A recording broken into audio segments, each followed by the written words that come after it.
Hello everyone, I am Hardik Sheta from Saraswat international academy Vapi. आज हम standard 11 subject physics chapter 1 physical world को आगे बढ़ाएंगे। अपने पार्ट 1 में फिजिक्स के बारे में थोड़ा सा एक इंट्रोडक्शन लिया। फिजिक्स में कौन कौन से टॉपिक्स कवर होते हैं, कौन कौन सी ब्रांचेस है और हर एक ब्रांच में आपको क्या क्या पढ़ना है। अब ये जो सब चैप्टर है उसको आगे बढ़ाते हैं। तो यहाँ से आपके एग्ज़ाम रिलेटेड टॉपिक्स स्टार्ट होते हैं। तो आपको मैं एक रिक्वेस्ट करता हूँ कि जैसे जैसे ये वीडियो आगे बढ़ता जाए आप अपनी नोट्स बनाते जाओ। मैंने यहाँ पे हर एक क्वेश्चन के लिए एग्ज़ाम में क्या क्या लिखना है वो सब यहाँ पे नोट डाउन किया हुआ है। तो आप भी साथ साथ ये कॉपी करते जाओ सब। जैसे कि अगर एग्ज़ाम में I write a short note on gravitational force, तो ग्रेविटेशनल फोर्स में आपको क्या क्या लिखना है। देखो यहाँ पे न्यूटन्स लॉ ऑफ ग्रेविटेशन लिखा हुआ है पूरा। फिर ग्रेविटेशन के लिए जो इम्पोर्टेंट पॉइंट्स है वो सारे मैंने यहाँ पे नोट डाउन किए हुए हैं। तो आपको ये सब अपनी नोट्स में लिखना है, ठीक है। तो आज हम क्या क्या पढ़ने वाले वो देख लेते पहले। तो आज सिर्फ 2 टॉपिक पढ़ने हैं। एक फंडामेंटल फोर्सेस इन नेचर, एक टॉपिक है फंडामेंटल फोर्सेस इन नेचर। उसमें 4 फोर्स हैं: gravitational force, electromagnetic force, strong nuclear force and week nuclear force. ये पहला टॉपिक हुआ। और सेकंड टॉपिक है फंडामेंटल लॉज ऑफ फिजिक्स। अब इसमें 4 लॉ हैं: law of conservation of energy, law of conservation of charge, law of conservation of linear momentum, law of conservation of angular momentum. तो ये 4 फोर्स और 4 law आपको आज पढ़ने हैं। तो स्टार्ट करते हैं। ग्रेविटेशनल फोर्स सबसे पहले देखते हैं Newton's law of gravitation. The mutual attractive force between two mass bodies is directly proportional to product of their masses. Directly proportional to product of their masses and inversely proportional to the square of the distance between them. खास याद रखना है, the mutual attractive force between two mass bodies is directly proportional to the product of their masses and inversely proportional to the square of the distance between them. तो अभी mathematically हम ये define कर लेते हैं। तो मैथमेटिकली लिखना चाहो तो F is directly proportional to, आप ऐसे लिख सकते हो m1 m2 upon R square. अगर मैं 2 मास बॉडीज़ लूँ m1 एंड m2 और उनके बीच में जो डिस्टेंस है वो मैं डिस्टेंस रखूँ स्मॉल r। अब प्रोपोर्शनलिटी साइन रिमूव करने के लिए मैं कांस्टेंट लगा दूँ कैपिटल G। तो फोर्स हो गया F equal to G m1 m2 upon R square. Okay. और आपको यहाँ पे G अगर डिफाइन करना है तो आप बोल सकते हो G is universal constant for gravitation, universal constant for gravitation. और उसकी वैल्यू है 6.67 इंटू 10⁻11 न्यूटन मीटर स्क्वायर पर kg स्क्वायर। ओके। ये अगर फॉर्मूला यहाँ पे याद नहीं रहता तो कोई प्रॉब्लम नहीं, क्योंकि ये चैप्टर 1 में आपको ये मैथमेटिकली रिप्रेजेंट करना यहाँ पे ज़रूरी नहीं है। एक और चैप्टर है जो ग्रेविटेशन के लिए पूरा एक चैप्टर बना हुआ है, वहाँ पे ये सब रिपीट होने वाला है। तो अभी आपको चैप्टर 1 के लिए ये स्टेटमेंट याद रखना है सिर्फ, और उसके बाद ये कुछ पॉइंट्स हैं इम्पोर्टेंट वो याद रखने हैं। हर एक फोर्स के लिए मिनिमम 4 पॉइंट आपको याद रखने हैं, मिनिमम 4 पॉइंट आपको याद रखने हैं। स्टार्ट करते हैं। The force is the force of mutual attraction. This force is the force of mutual attraction between any two object by virtue of their masses. मतलब ये जो फोर्स है वो मास की वजह से लग रहा है। कोई भी मैटर के अंदर जो मास है उसकी वजह से ग्रेविटेशनल इफेक्ट जनरेट होती है। ओके। तो आप शॉर्ट में अगर लिखना चाहो तो इतना भी लिख सकते हो, this force is arises due to mass in matter. Compared to other fundamental forces, gravitational force is the weakest force of nature. Okay. तो एक ये पॉइंट आप शॉर्ट में याद रख सकते हो कि ग्रेविटेशनल फोर्स है वो हमारे पास जो 4 फोर्स है उसमें सबसे वीक है। It is a long range force. Long range force का मतलब क्या हुआ कि ये फोर्स है वो इनफाइनाइट डिस्टेंस तक लग सकता है, ठीक है। It does not require any intervening medium, मतलब ये फोर्स लगने के लिए दो ऑब्जेक्ट के बीच में कोई मीडियम की ज़रूरत नहीं है। मतलब वैक्यूम होगा तब भी लगता है फोर्स, और वैक्यूम नहीं है, कोई मीडियम है, तब भी फोर्स तो लगता ही है, ठीक है। तो it does not require any medium, okay. The effect of the gravitational force cannot be neglected in the phenomena like motion of the satellites around the earth, motion of the planets around the sun, formation of universe, etc. जैसे हम बोल सकते हैं tides in ocean, तो ऐसे बहुत सारे phenomena है जिसके लिए ग्रेविटेशनल फोर्स है वो जवाबदार है। अब एक छोटा सा एनिमेशन है वो भी देख लेते हैं कि ग्रेविटेशनल फोर्स की वजह से ये मून और अर्थ, मून है वो अर्थ के अराउंड रोटेट करता है, और अर्थ है वो सन के अराउंड रिवॉल्व करती है। तो वो कैसे देख लेते हैं। तो ये स्टार्ट हुआ। सेंटर में येलो कलर का जो पार्ट दिख रहा है वो सन है, और अर्थ है वो सन के अराउंड रोटेट कर रही है, और मून है वो कंटिन्यूसली अर्थ के अराउंड रोटेट हो रहा है, ठीक है। यहाँ पे हम ग्रेविटेशनल फोर्स का वेक्टर दिखा देते हैं, देखो। तो ग्रेविटेशनल फोर्स है वो ऑलवेज एट्रैक्टिव है, इसीलिए देखो सन के ऊपर जो फोर्स लग रहा है वो टूवर्ड्स अर्थ है, और अर्थ के ऊपर जो फोर्स लग रहा है वो टूवर्ड्स सन है, ठीक है। तो ग्रेविटेशन की वजह से ये जो सोलर सिस्टम है वो पूरी स्टेबल चलती है। अगर सपोज ग्रेविटेशन नहीं होता तो क्या होता, वो भी हम यहाँ पे देख लेते हैं। सपोज मैं ग्रेविटेशन ऑफ कर दूं,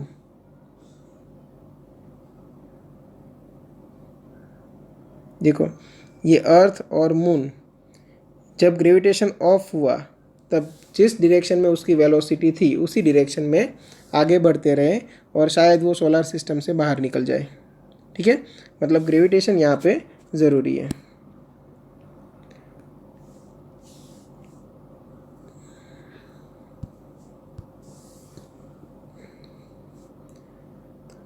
अब सेकेंड फोर्स देखते हैं, इलेक्ट्रोमैग्नेटिक फोर्स। देखो ये आपको नोट डाउन करके रखना है, okay.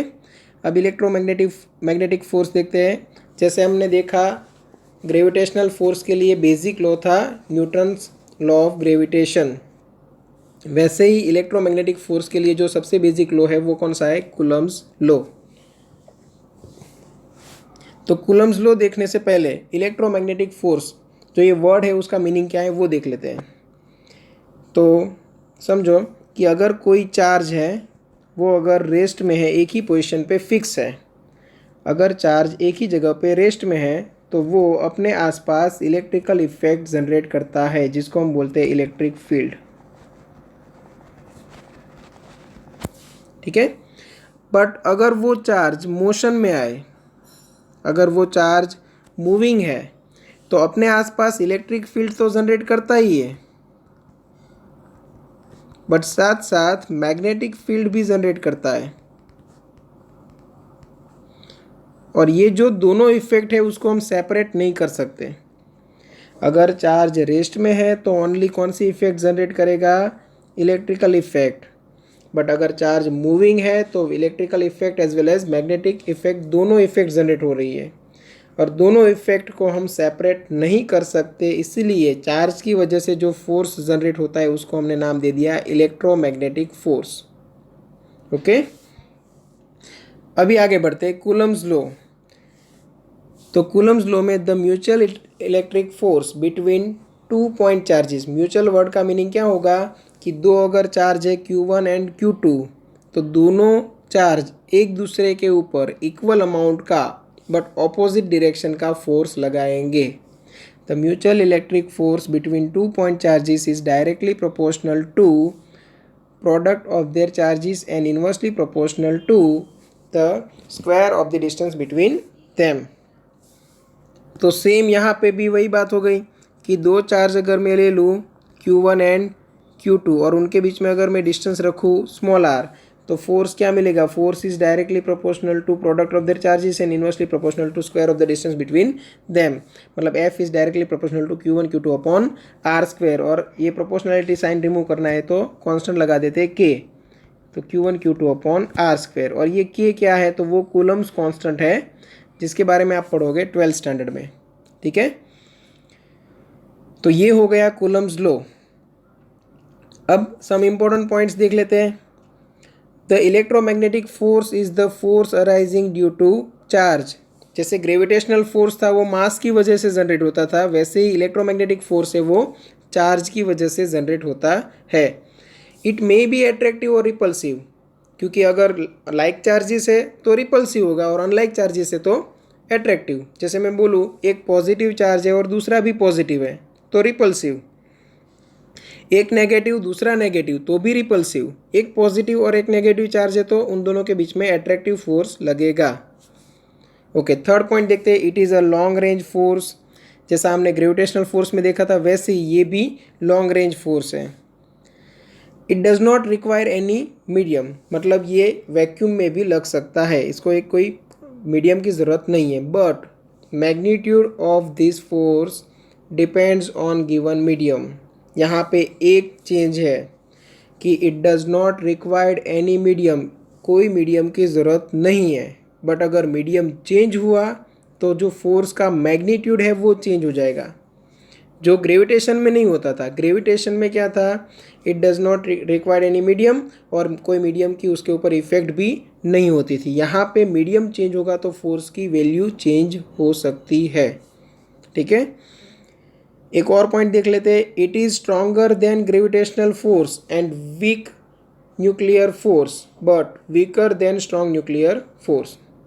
It is stronger than gravitational force and week nuclear force but weaker then strong nuclear force. अब इससे क्या पता चलता है, तो हमें यहाँ पे एक पूरी एक बोल सकते हो कि एक सीरीज मिल जाएगी। कैसे, तो सबसे स्ट्रॉन्गेस्ट फोर्स कौन सा है, तो वो फोर्स हमें मिल गया स्ट्रॉन्ग न्यूक्लियर फोर्स। ओके, सबसे स्ट्रॉन्गेस्ट फोर्स जो हम यहाँ पे देखने वाले हैं स्ट्रॉन्ग न्यूक्लियर फोर्स। उसके बाद आएगा इलेक्ट्रोमैग्नेटिक फोर्स।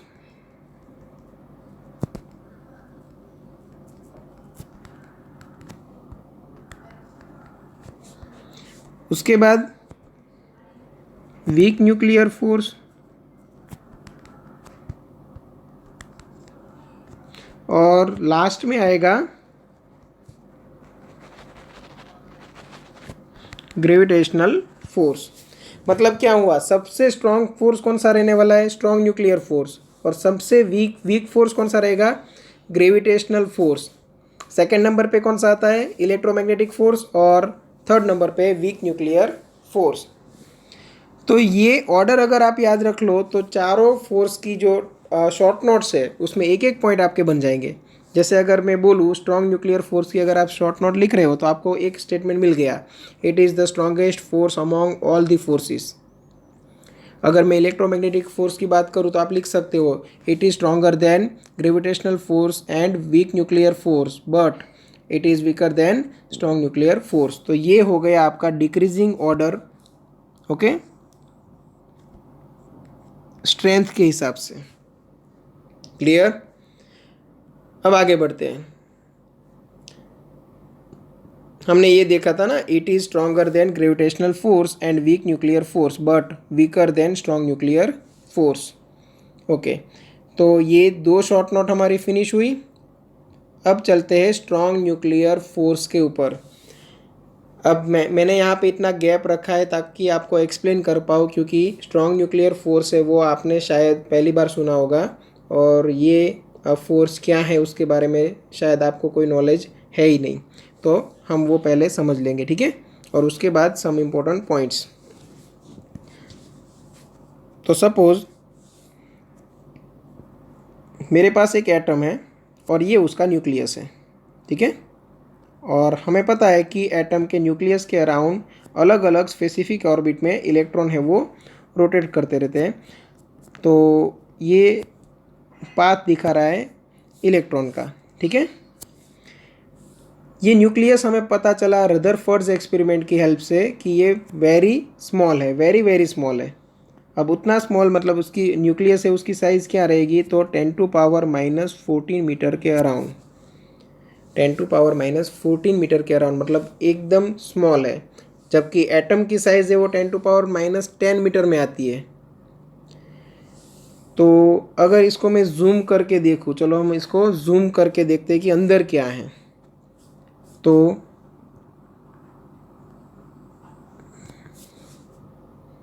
अब अंदर पार्टिकल्स रखते हैं, तो हमें पता है कि न्यूक्लियस के अंदर क्या होता है, प्रोटॉन और न्यूट्रॉन। इलेक्ट्रॉन तो ऑर्बिट में होते हैं, न्यूक्लियस के अंदर सिर्फ क्या होते हैं, प्रोटॉन एंड न्यूट्रॉन। ठीक है, तो ये कुछ मैंने प्रोटॉन और न्यूट्रॉन रख दिए। अब इलेक्ट्रोमैग्नेटिक फोर्स की अगर मैं बात करूं, तो प्रोटॉन और प्रोटॉन के बीच में कौन सा फोर्स लगेगा, रिपल्सिव। अगर मैं प्रोटॉन एंड न्यूट्रॉन ले लूँ तो फोर्स क्या लगेगा, ज़ीरो। न्यूट्रॉन न्यूट्रॉन के बीच में भी फोर्स क्या लगेगा, ज़ीरो। क्यों, क्योंकि न्यूट्रॉन है उसके पास कोई चार्ज नहीं है, और चार्ज नहीं है तो इलेक्ट्रिकल फोर्स नहीं लग सकता। तो इससे क्या पता चलता है कि न्यूक्लियस के अंदर जो भी रिजल्टेंट फोर्स होगा वो कौन से टाइप का होगा, रिपल्सिव।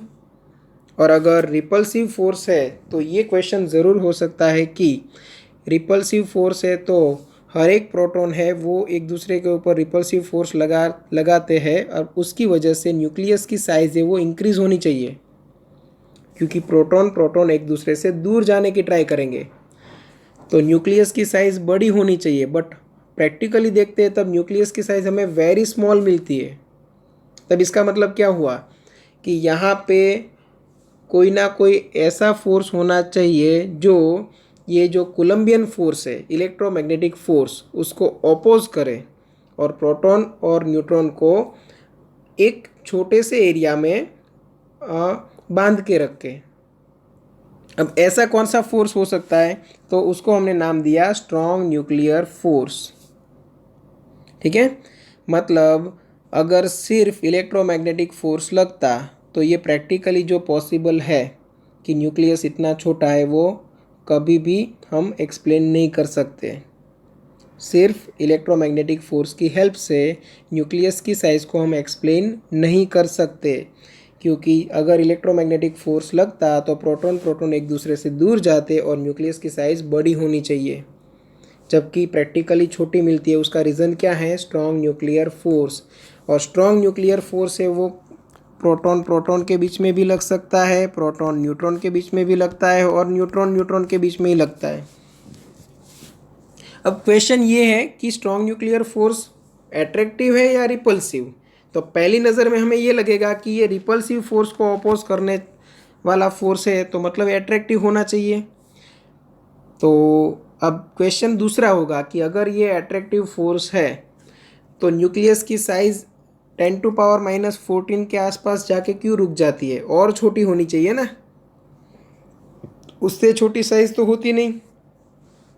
तो बाद में हमें पता चला कि अगर न्यूक्लियन के बीच में डिस्टेंस लेस देन 0.8 फर्मी है तो ये फोर्स बनता है रिपल्सिव, और अगर डिस्टेंस ग्रेटर देन 0.8 फर्मी होता है तब ये फोर्स बनता है एट्रैक्टिव। अब इससे क्या पता चला हमें कि जैसे ही न्यूक्लियन है वो 0.8 फर्मी से दूर जाने लगे, न्यूक्लियन मतलब प्रोटॉन एंड न्यूट्रॉन दोनों को कंबाइनली बोला जाता है न्यूक्लियन। तो जैसे ये न्यूक्लियन 0.8 फर्मी मतलब 10⁻⁻15 metre, 1 fermi equal to 10⁻⁻15 metre. अब जैसे ही डिस्टेंस है वो 0.8 फर्मी से बड़ा हुआ तो एट्रैक्टिव फोर्स लगा और सब वापस नज़दीक आने लगे, और जैसे ही डिस्टेंस 0.8 फर्मी से कम हुआ तो रिपल्सिव फोर्स लगा और एक दूसरे से दूर जाने लगे। इसीलिए न्यूक्लियस की साइज़ कोई एक फिक्स वैल्यू पे स्टेबल है। ठीक है, अब न्यूक्लियन के बीच में डिस्टेंस मतलब क्या समझो, तो ये प्रोटॉन है सपोज, तो ज़रूरी नहीं कि पूरे न्यूक्लियस के ऊपर अपना फोर्स लगाए, क्योंकि ये शॉर्ट रेंज फोर्स है, तो अपने आसपास के न्यूक्लियन के ऊपर ही फोर्स लगाएगा, सपोज इतने एरिया में ये वाला प्रोटॉन। वैसे ही अगर ये वाला प्रोटॉन है उसकी बात करें तो वो अपने आसपास के एरिया में फोर्स लगाएगा। ठीक है, तो ये था behaviour of strong nuclear force. आपको यहाँ पे कौन कौन सी बात नोट करनी है कि स्ट्रॉन्ग न्यूक्लियर फोर्स है वो न्यूक्लियस की स्टेबिलिटी के लिए ज़रूरी है। इलेक्ट्रोमैग्नेटिक फोर्स है वो सिर्फ रिपल्सिव है, और अगर प्रोटॉन न्यूट्रॉन को बांध के रखना है तो अट्रैक्टिव फोर्स की भी ज़रूरत पड़ती है, और वो फोर्स कौन सा है? Strong nuclear force. किन के बीच में लग सकता है? तो proton proton, proton neutron and neutron neutron. ठीक है, मतलब ये चार्ज की वजह से नहीं लग रहा है, कोई और रीज़न की वजह से लग रहा है। डिस्टेंस अगर 0.8 फर्मी से छोटा हुआ तो ये रिपल्सिव बन जाता है, और 0.8 फर्मी से बढ़ गया तो ये एट्रैक्टिव बन जाता है। ठीक है, मतलब अगर न्यूक्लियस की साइज़ बढ़ने लगी तो ये फोर्स एट्रैक्टिव बनेगा और छोटी होने लगेगी, और न्यूक्लियस की साइज़ एक फिक्स वैल्यू से छोटी हुई तो ये फोर्स रिपल्सिव बनेगा और वापस साइज़ बढ़ने लगेगी। ठीक है, अब जो आपको एग्जाम में लिखना है वो पॉइंट्स देख लो। तो स्ट्रॉन्ग न्यूक्लियर फोर्स के लिए the force that binds proton and neutrons in nucleus is called strong nuclear force. Okay, definition हो गई। Second point, it acts between proton proton, proton neutron and neutron neutron. Okay, third point, it is strongest force among all the fundamental forces, जैसे हमने पहले देख लिया। Fourth point, it is 100 times stronger than the electromagnetic force. Electromagnetic force से उसे 100 time stronger है।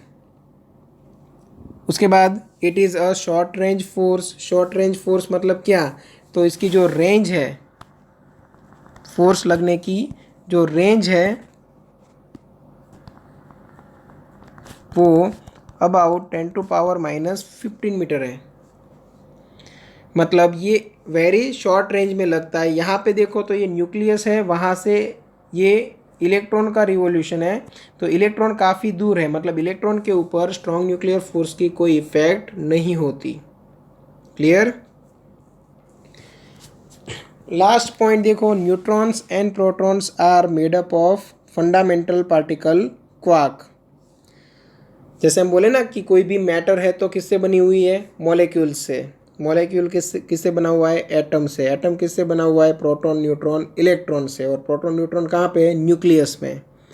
तो वैसे ही प्रोटॉन एंड न्यूट्रॉन को भी अगर आप जूम करके देखो तो वो किससे बने हुए हैं? क्वार्क्स से।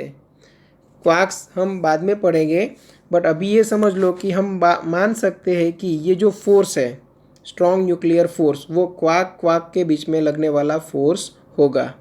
ठीक है, तो ये शॉर्ट नोट है स्ट्रॉन्ग न्यूक्लियर फोर्स के लिए। क्या क्या याद रखना है आपको? तो एक आपको याद रखना है उसकी definition, the force that binds proton and neutrons in nucleus is called strong nuclear force. It acts between proton proton, proton neutron and neutron neutron. It is strongest force among all the fundamental forces, 100 times stronger than electromagnetic force. It is short range force, खास याद रखना है आपको। Neutrons and protons are made up of a fundamental particle called quark. ठीक है, अभी last, week nuclear force. Week nuclear force and strong nuclear force, ये दोनों फोर्सेस आप पढ़ने वाले हो 12th स्टैंडर्ड में न्यूक्लियस नाम के चैप्टर में। ठीक है ना, वहाँ पे आप डिटेल में स्टडी करोगे, तो यहाँ पे सिर्फ बेसिक नॉलेज है वो गेन कर लो।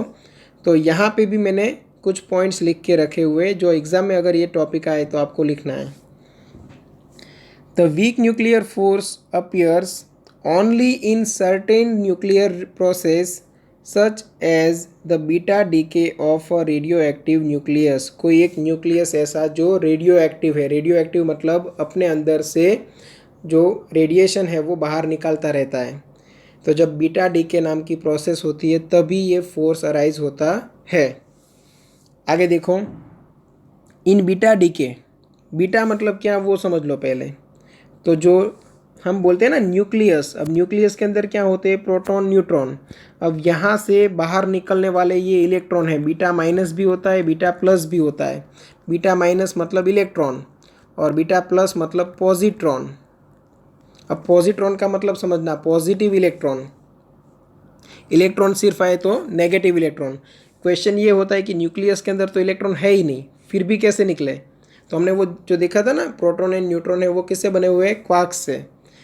तो प्रोटॉन और न्यूट्रॉन जब डिवाइड होते हैं, प्रोटॉन का जब सपोज डिवीज़न हुआ, तब उसमें से ये इलेक्ट्रॉन या पॉजिट्रॉन जैसे पार्टिकल्स निकलते रहते हैं, जिसको हम बोलते हैं बीटा डीके। ठीक है, ये प्रोसेस को बोला जाता है बीटा डीके। तो फिर से स्टार्ट करते हैं। The weak nuclear force appears only in certain nuclear processes such as the beta decay of a radioactive nucleus. In beta decay, the nucleus emits an electron and an chargeless particle called neutrino। देखो ये MCQ के लिए भी ज़रूरी है। In beta decay the nucleus emits, beta decay नाम की process के दौरान the nucleus emits an electron. Nucleus क्या क्या एमिट करेगा, एक तो इलेक्ट्रॉन को बाहर निकालेगा and an chargeless particle called neutrino. Neutron नहीं है, ये न्यूट्रिनो है। न्यूट्रिनो क्या है, एंटी न्यूट्रिनो क्या है, ये भी हम 12th स्टैंडर्ड में पढ़ने वाले हैं। तो आपको ये याद रखना है, बीटा डीके नाम की प्रोसेस में न्यूक्लियस में से क्या बाहर निकलता है, इलेक्ट्रॉन और न्यूट्रिनो, दो पार्टिकल्स। अब the weak nuclear force arises due to the interaction of neutrino with other particles. Neutrino जब बाकी अदर पार्टिकल के साथ इंटरेक्शन करेगा तब वीक न्यूक्लियर फोर्स जनरेट होता है। ठीक है, तो यहाँ तक था explanation of week nuclear force. अब उसकी सम कैरेक्टरिस्टिक्स देखो। The force is stronger than gravitational force but much weaker then the strong nuclear force and the electromagnetic force. ये तो हमने यहाँ पे ही देख लिया था कि जो वीक न्यूक्लियर फोर्स है वो ग्रेविटेशनल फोर्स से स्ट्रॉन्ग है और ये बाकी के जो दो फोर्स है उससे वीक है। It is a short range force. Short range force मतलब उसकी रेंज क्या होगी, अबाउट 10⁻⁻15 मीटर जितनी। मतलब स्ट्रॉन्ग न्यूक्लियर फोर्स और ये वीक न्यूक्लियर फोर्स दोनों की रेंज ऑलमोस्ट सेम है। तो ये भी याद रखना है, यहाँ पे हमारे पास दो फोर्स है जो लॉन्ग रेंज है। कौन कौन से, तो gravitational force and electromagnetic force, और स्ट्रॉन्ग न्यूक्लियर या week nuclear force. In short nucleus के साथ रिलेटेड जो फोर्सेस है वो शॉर्ट रेंज फोर्सेस है। क्लियर। तो ये चार फोर्स हमारे यहाँ पे फिनिश हुए। अब आगे बढ़ते हैं, फंडामेंटल लॉज ऑफ फिजिक्स। आपको यहाँ पे चार लॉ पढ़ने हैं।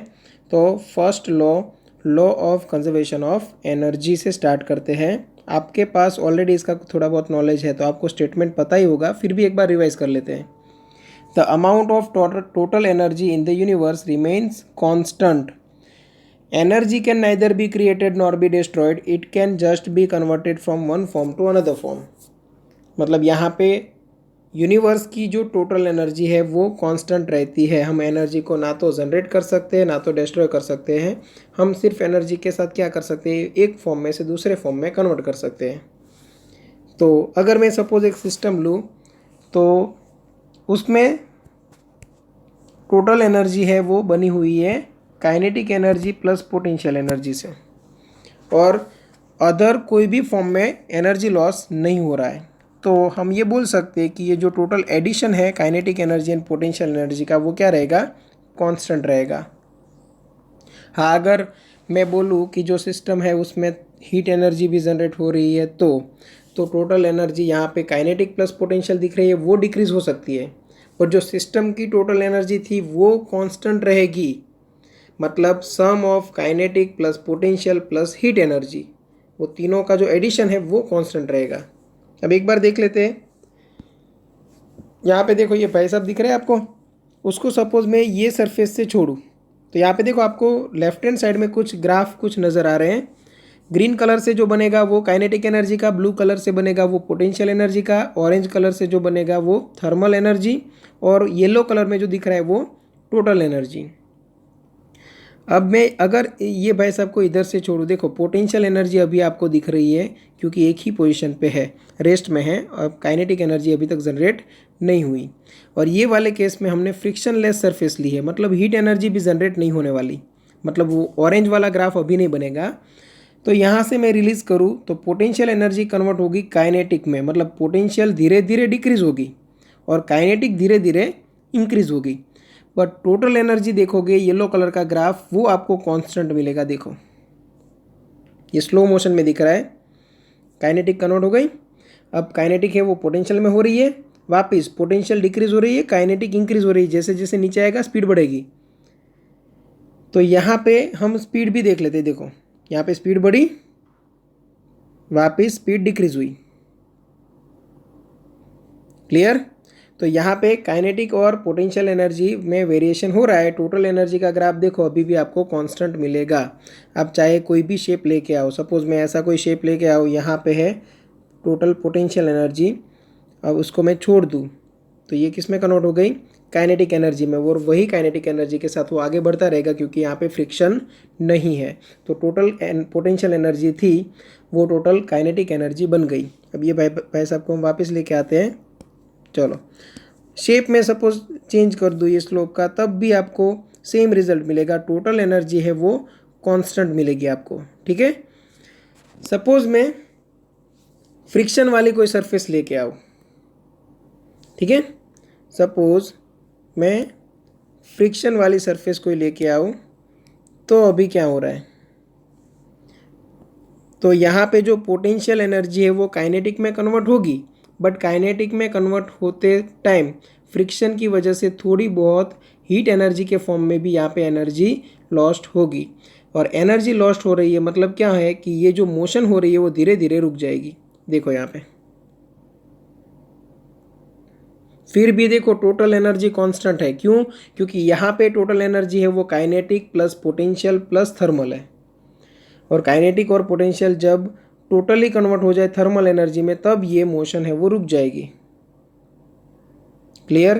तो यहाँ पे भी टोटल एनर्जी है वो कंजर्व रहेगी। जैसे मैं इसको यहाँ से छोड़ दूँ,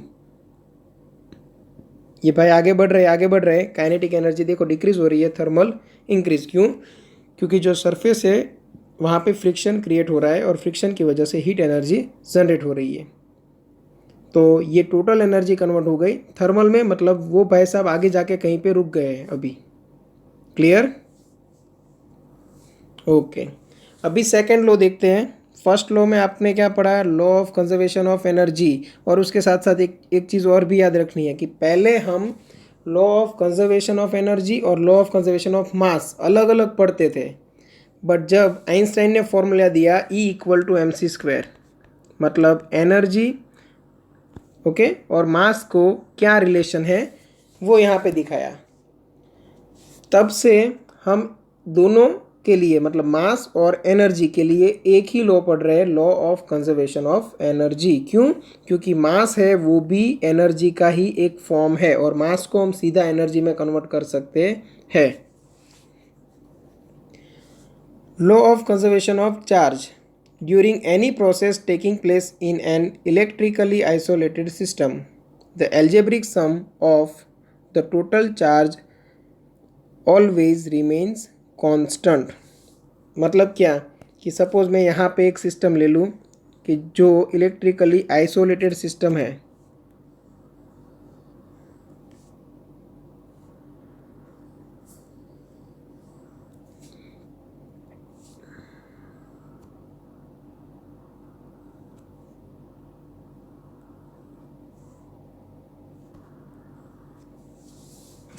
ठीक है, सपोज ये सिस्टम है वो इलेक्ट्रिकली आइसोलेटेड सिस्टम है।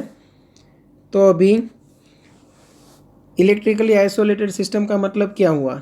इलेक्ट्रिकली आइसोलेटेड सिस्टम का मतलब हुआ कि ऐसी सिस्टम जिसमें ना तो कोई बाहर का चार्ज अंदर आ पाए या अंदर से कोई चार्ज बाहर जा सके। हाँ, चार्ज लेस पार्टिकल है। अगर कोई पार्टिकल ऐसा है जिसके पास चार्ज नहीं है तो वो अंदर आ सकता है या तो अंदर से बाहर भी जा सकता है। जैसे कि हम बोल सकते हैं न्यूट्रॉन या तो फोटोन, जो लाइट का स्मॉलेस्ट पार्टिकल है। तो सपोज़ ये सिस्टम के अंदर मैंने एक फोटोन को एंटर कराया तो ये फोटोन अंदर एंटर हुआ, ठीक है। और फोटोन के पास एनर्जी थी, वो एनर्जी की वजह से सपोज यहाँ पे कोई एक एटम था, उसके साथ कोलिजन हुआ और उसके अंदर एक इलेक्ट्रॉन जनरेट हुआ, तो साथ में एक पॉजिट्रॉन भी जनरेट होगा।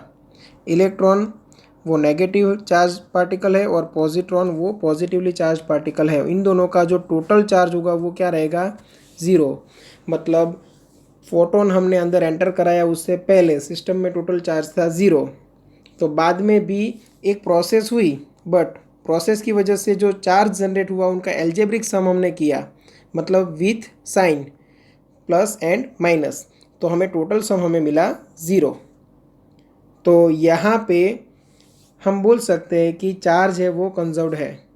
तो during any process taking place in an electrically isolated system the algebraic sum of the charges always remains constant. मतलब चार्ज को भी हम क्रिएट नहीं कर सकते या डिस्ट्रॉय नहीं कर सकते, ठीक है। अब आगे बढ़ते हैं। Law of conservation of linear momentum. If the resultant external force on this system is zero, मतलब स्टेटमेंट क्या है वो अच्छे से समझो। If the resultant external force on system is zero, मतलब if F equal to zero,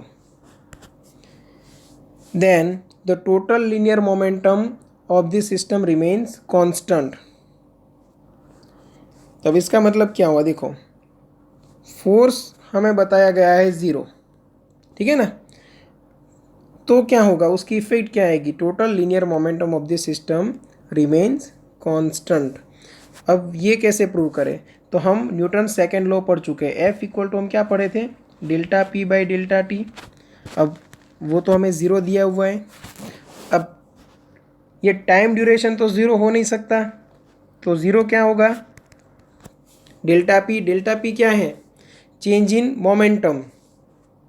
अब change in momentum zero, उसका मतलब क्या हुआ कि मोमेंटम है वो यहाँ पे चेंज नहीं हो रही है। मतलब क्या, मोमेंटम है वो कांस्टेंट है, तो पी क्या होगा, कांस्टेंट। तो ये प्रूव हो गया कि if F equal to zero then P equal to constant. If force equal to zero then momentum equal to constant. तो स्टेटमेंट रिवाइज कर लेते हैं। If the resultant external force on a system is zero, the total linear momentum of this system remains constant. तो एक system के ऊपर suppose external force zero है। Resultant external force क्यों बोला गया, क्योंकि एक सिस्टम के ऊपर सपोज अलग अलग चार फोर्स लग रहे हैं, बट सभी का रिजल्टेंट फोर्स अगर ज़ीरो हो रहा है तो हम बोल सकते हैं कि टोटल फोर्स F ज़ीरो है। और अगर ये F ज़ीरो है तो फिर मोमेंटम क्या रहेगी, कांस्टेंट। मोमेंटम कांस्टेंट है, इसका मतलब क्या हुआ कि अगर बॉडी रेस्ट में है तो रेस्ट में रहेगी, और अगर कोई स्पेसिफिक वेलोसिटी से मूव हो रही है तो उसी वेलोसिटी से मोशन में चालू रहेगी वो, मतलब अपनी जो मोशन है वो कंटिन्यू रखेगी, ठीक है। तो एक तरह से ये क्या हो गया, जो न्यूटन का फर्स्ट लॉ था वही हो गया लॉ ऑफ इनर्शिया। ओके, तो ये थर्ड लॉ फिनिश हुआ, law of conservation of linear momentum. Same way law of conservation of angular momentum. अब एंगुलर मोमेंटम मतलब एंगल के साथ रिलेटेड, तो लीनियर मोशन के लिए अगर फोर्स ज़रूरी है तो एंगुलर मोशन के लिए मतलब रोटेशन के लिए क्या ज़रूरी है, टॉर्क। तो वहाँ पे जो वर्ड था फोर्स, तो यहाँ पे वर्ड आएगा टॉर्क। यहाँ पे वर्ड था लीनियर मोमेंटम, तो यहाँ पे आएगा एंगुलर मोमेंटम। तो सेम स्टेटमेंट है, देखो if the resultant external torque acting on a system is zero, then the total angular momentum of the system remains constant। तो यहाँ पे एंगुलर मोमेंटम को हम L से डिनोट करते हैं, जो आप अभी तक पढ़े नहीं हो। एक फॉर्मूला है टॉर्क का, torque equal to delta L by delta t. टॉ क्या है, तो ये डिनोट करता है टॉर्क, और L क्या है, तो एंगुलर मोमेंटम। जैसे न्यूटन सेकेंड लॉ था ना, F equal to delta P by delta T, same way torque equal to delta L by delta T आप आगे जाके पढ़ने वाले हो। और यहाँ पे आपको क्या दिया है, टॉ ज़ीरो दिया है। अब ये ज़ीरो है, समझो ये ज़ीरो है तो ये भी तो ज़ीरो होगा, मतलब क्या हुआ, delta L by delta T equal to zero, then delta L equal to zero, no change in L, मतलब क्या हुआ, एल कांस्टेंट है और एल क्या है, तो एंगुलर मोमेंटम, मतलब अगर टॉर्क ज़ीरो है तो एंगुलर मोमेंटम क्या रहेगा, कांस्टेंट।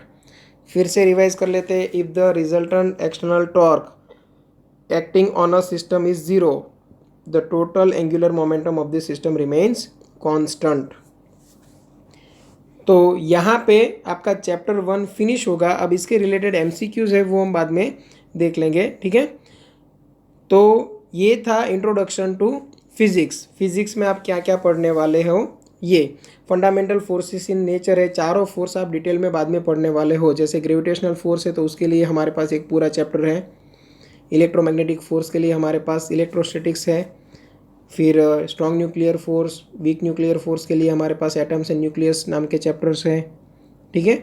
और ये फंडामेंटल लॉज ऑफ फिजिक्स है वो भी आगे जाके रिवाइज हो जाएंगे और ज़्यादा डिटेल में, ठीक है। Thank you.